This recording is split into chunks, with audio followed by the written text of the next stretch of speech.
En 2008, grâce à la mise à disposition par l'Institut national du cancer d'une jeune ingénieure, technicienne de la recherche clinique, cette activité s'est mieux structurée et s'est développée.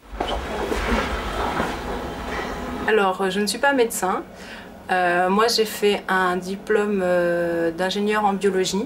J'ai été recrutée par le CHU de Nice dans le cadre de la mise en place d'une équipe mobile de recherche clinique.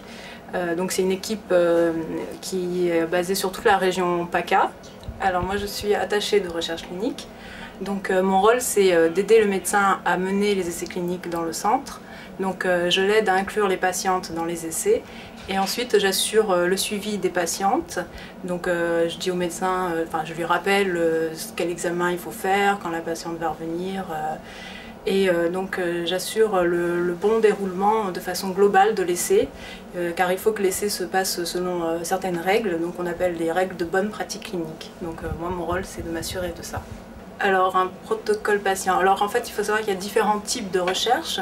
On a des recherches dites thérapeutiques, donc ça va porter sur un médicament. Donc ça va être soit une nouvelle molécule avant l'autorisation de mise sur le marché, ça va être soit une molécule qui est déjà connue mais pour une nouvelle indication, ou alors une nouvelle thérapeutique, c'est-à-dire des molécules qui existent déjà mais on va les associer différemment ou avoir des schémas d'administration différents. En fait, pour chaque étude, il y a certains critères d'inclusion et d'exclusion. Il faut que le patient corresponde à ces critères-là pour rentrer dans l'étude. Donc moi, je prends le dossier du patient avec le médecin et on regarde s'il correspond vraiment à tous ces critères-là. Des techniques de pointe sont mises en œuvre chaque année pour faire bénéficier tous nos patients des dernières avancées technologiques. En 2006, la radiothérapie a servi à la respiration pour le traitement des tumeurs mobiles, tumeurs du foie et du poumon. La radiothérapie est une étape souvent indispensable dans la prise en charge d'un cancer. Ses objectifs et sa place sont multiples.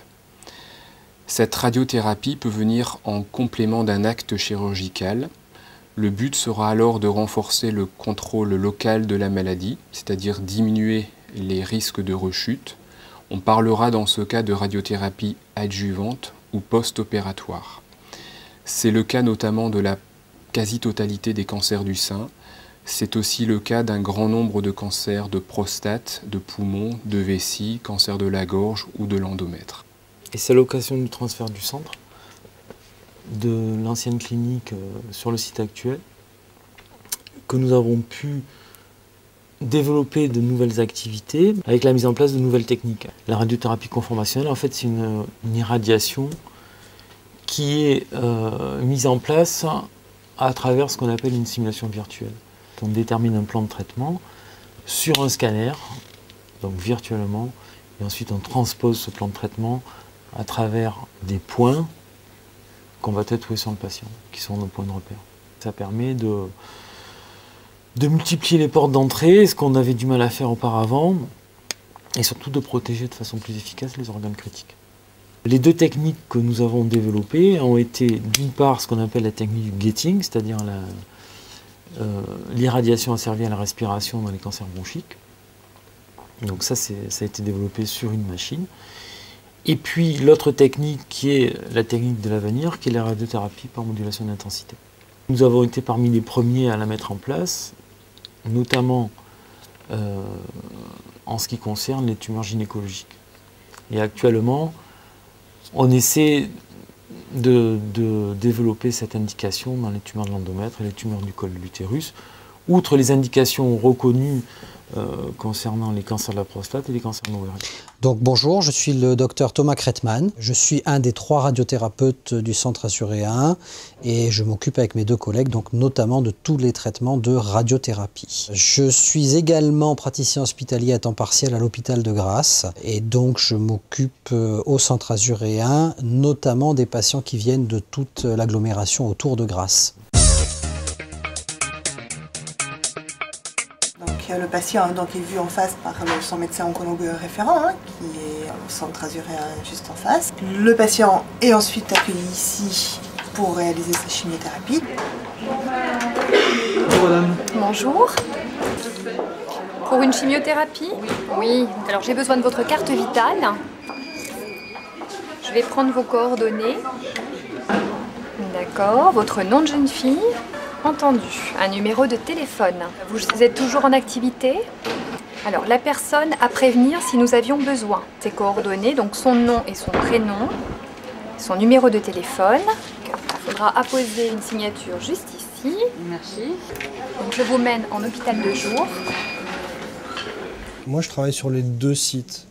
Je suis présent tous les matins en hôpital de jour afin de m'assurer que le service de chimiothérapie fonctionne, qu'il n'y ait pas de problèmes médicaux à gérer le matin en hôpital de jour. Et j'assure une activité de consultation les après-midi au CAC en tant qu'oncologue médical. Bonjour, quel est l'oncologue qui vous amène? C'est un des oncologues du CAC. Très bien. Est-ce que vous avez votre cahier de chimiothérapie? Bien entendu, j'ai tout mon dossier. Merci. Vous avez fait une prise de sang? Oui. Vous l'avez aussi? Je pense qu'elle est à l'intérieur du dossier. Parfait. Est-ce que vous avez fait votre radio? Oui. On a contrôlé votre cathéter? Ah, je pense, oui. D'accord, très bien. Est-ce que vous avez des questions concernant votre protocole de traitement?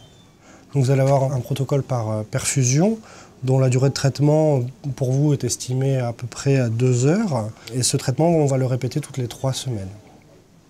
Avant chaque protocole de traitement, vous allez recevoir ce qu'on appelle une prémédication, c'est-à-dire qu'on va vous mettre dans la perfusion des médicaments pour vous aider à tolérer le traitement. Ce sont en général des médicaments contre les nausées, il y a souvent un petit peu de cortisone associé. Concernant les effets secondaires, ils sont extrêmement variables, mais votre oncologue a dû déjà vous l'expliquer. Principalement, ce que vous risquez d'avoir avec ce protocole, ce sont essentiellement des nausées pendant les quelques jours qui suivent le traitement. En général, votre oncologue a dû vous prescrire des médicaments à domicile au cas où. Par ailleurs, il est possible que vous ayez des problèmes au niveau des globules. C'est pour ça qu'on vous a demandé cette prise de sang.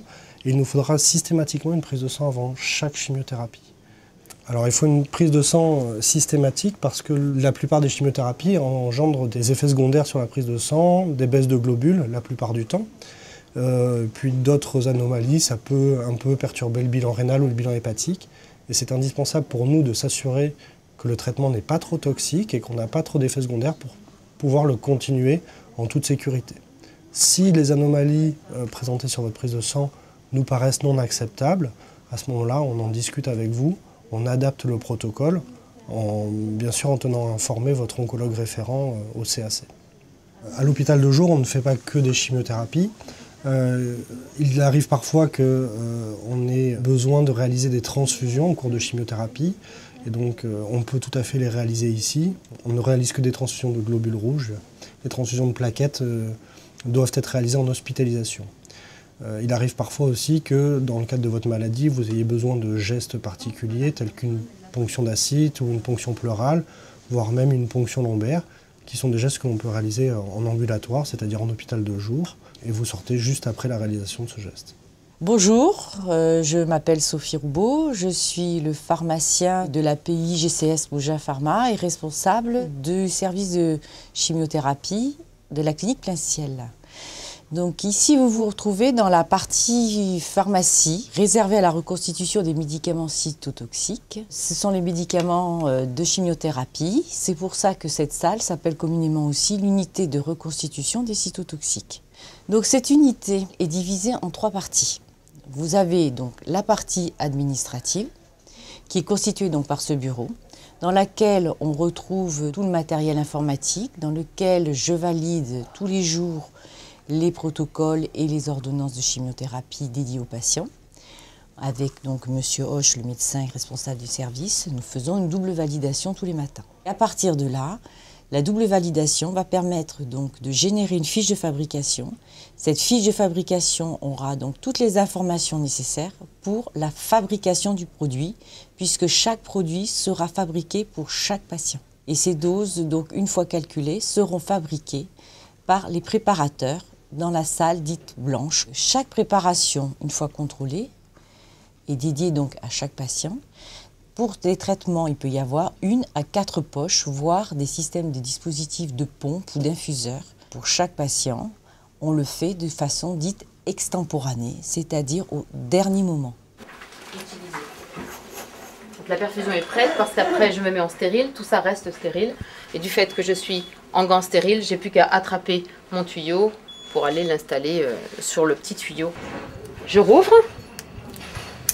Voilà. Je vais finir mon pansement avant de faire quoi que ce soit d'autre. Bien, l'objectif c'est que monsieur puisse se lever, se balader, même si c'est pour aller à la machine à café, sans qu'il y ait un risque de désadaptation de l'aiguille.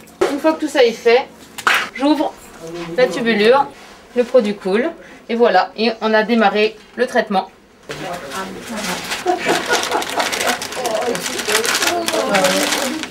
Voilà, monsieur va partir à domicile en fait. On va lui envoyer à la maison avec une suite de son traitement. Et en fait, c'est dans une petite pompe que monsieur va garder sur lui pendant 48 heures. Et une fois les 48 heures ils sont passés, c'est une pompe qui va être enlevée par un infirmier à domicile. Le seul inconvénient de ce système, c'est la douche. Et oui, parce que là, il faut trouver des astuces pour accrocher la banane au rideau de douche. Voilà, maintenant monsieur va partir chez lui, ou il va rester chez lui avec la continuité du traitement de chimiothérapie. Et dans 48 heures, il y a la famille libérale qui va venir l'enlever à domicile. Bienvenue au service du premier étage de plein ciel. Les patients qui sont vus donc, au Centre azuréen de cancérologie peuvent être éventuellement en difficulté, que ce soit physique ou morale.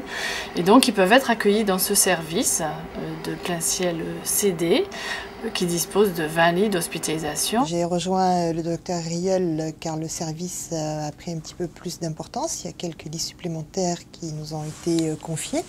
Donc la gestion était difficile pour un seul médecin, donc je suis venue lui prêter main forte. L'hospitalisation conventionnelle, en fait, ça consiste à hospitaliser les gens 24 heures sur 24. Donc nos patients, quand ils sont hospitalisés dans le service, restent plusieurs jours, voire des fois quelques semaines en fonction des soins qu'ils nécessitent, car justement les traitements ne peuvent pas se faire en ambulatoire. Ce sont les infirmières du service.